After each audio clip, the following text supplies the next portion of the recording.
All right. Welcome, Peggy. Thank you so much for being here today.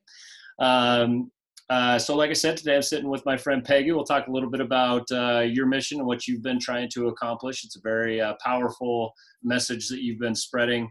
So I appreciate you being here today. Thank you to everybody else that's here watching.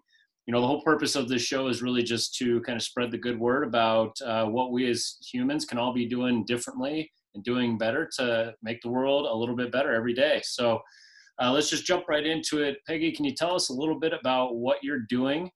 And then when you're done with that, if you were to go to the grocery store and you're going to buy tomatoes, would you go to the fruit section or the vegetable section?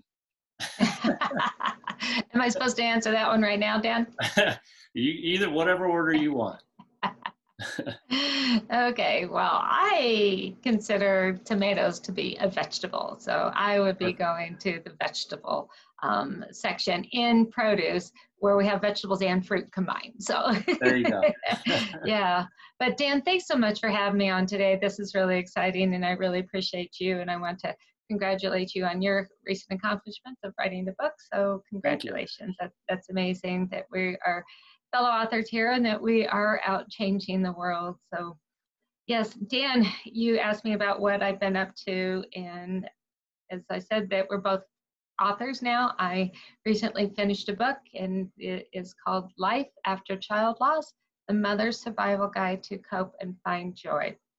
And this was all initiated after the recent loss of my son about a year and a half ago. And I felt led by God, led by my son to be able to make a difference in people's lives, because I've not only survived this tragedy once, but twice.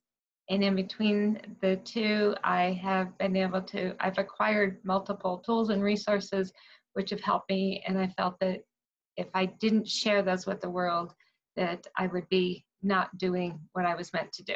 So my purpose is to help mothers in being able to survive that loss, to process it and walk through it. We never ever get over the loss, but we do continue to live. And that's where I come from, is to walk alongside those who are in this loss journey. So I help them with that. With the book, and then there is an opportunity to work with me directly and in a coaching program for at least 8 weeks, and then we can go on and continue to work together as well. So 8 weeks of learning how to use those tools and resources that I've gained over the past 29 years. Yeah, well, you're doing some amazing things for sure. If somebody, just in case somebody wants to try and track you down, what's the best way for somebody to reach out to you? Oh, great question, Dan. Thank you so much. So the best way to reach me is through an email address, and that's peggy.griefrecovery@gmail.com. So peggy.griefrecovery@gmail.com, and I can answer your questions. And Dan, I wanted to tell you something too, is that because this is such an important topic, if anybody's interested in receiving a free downloadable copy, all they have to do is email me and ask for a downloadable copy, and I am more than happy to send that to them so that they too can take a look at it and learn and grow from it. So just That's email great. me for that, and I would love to share that. Or if you know somebody who would benefit from it. Yeah, well, thank you. That's very generous of you. You know, just trying to do the right thing and spread a good message. So thank you. Yes, thank you. Yeah. So all right. So diving into it here. Let's pretend you're the president of the entire world, and you've got to give a presentation to the entire human race. All right. And the speech is entitled 10 Things That We as Humans Need to Be Doing Better. What's the first item on your speech? The first bullet point, Dan, and this was really quite easy to answer because I just see it happening all too often, is that people to be present with each other. Nice. And to be in the same room, at the same table, talking to each other instead of letting technology distract us. I think that the art of communication is changing, I mean, there's more texting and different sources, but I think being able to have that connection with somebody is super important. And so I think there is a time and place for the technology, but there also is a time and place for us to be able to connect and be present and actually sit and listen to what another person has to say. And I would say that that's really an important piece, even as in the grief process, and having somebody who's just willing to sit with us as we process. So being present. Absolutely. Great answer. All right, so let's pretend that you have a magic wand and you can do anything you want with it. It could be, you know, ridiculous, fun, creative, whatever you want, but it just has to make the world a better place. What would you do? Oh, I would have people really love themselves, because I think that if we are not able to love ourselves, then we can't pay it out. It's so equivalent to that when you travel on an airplane. What does the flight attendant tell you? Is that if the oxygen mask drop, is that you need to put on your oxygen mask first, and then you can help others. And so many people think that that is so selfish to take care of ourselves first. And it's the contrary. It's the total opposite.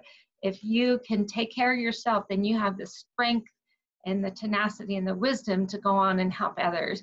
But yeah, I would say love yourself so that you can help others, and then people pick up on that energy that you have as well, and that positivity. So learning how to love yourself is so important. Absolutely. Totally agree. All right. So individually, on more of a smaller scale, what do you think we could be doing every single day, you know, individually, just to raise the energy of the world, make the world a little bit better? You know, Dan, I think this is all connected. And I think just even being able to show kindness and love to other people.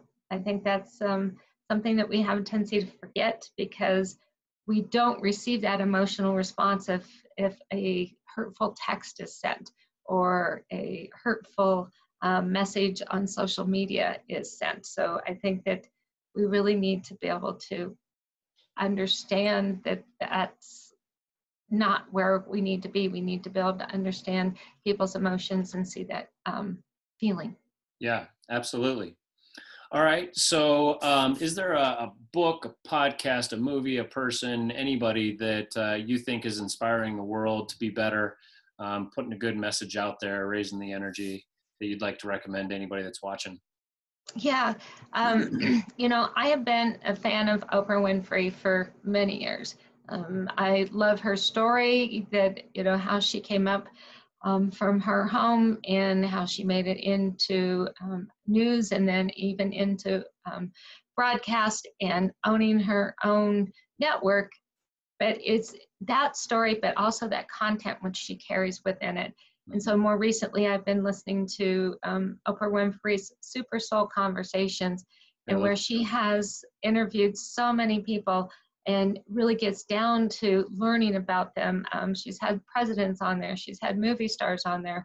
And so to see and hear how these people who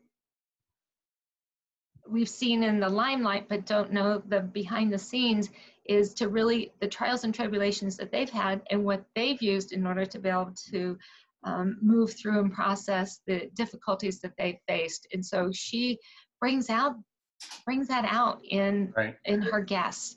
It's an amazing thing. And I think the first one I have seen was in 2017. So she's been doing it for quite some time. So Oprah Winfrey has been amazing with her story and what she does. Yeah, she's awesome. Everybody's just a person, right? No matter how famous they are, people's a people. People are people, and they have the same struggles. That's right. Yeah.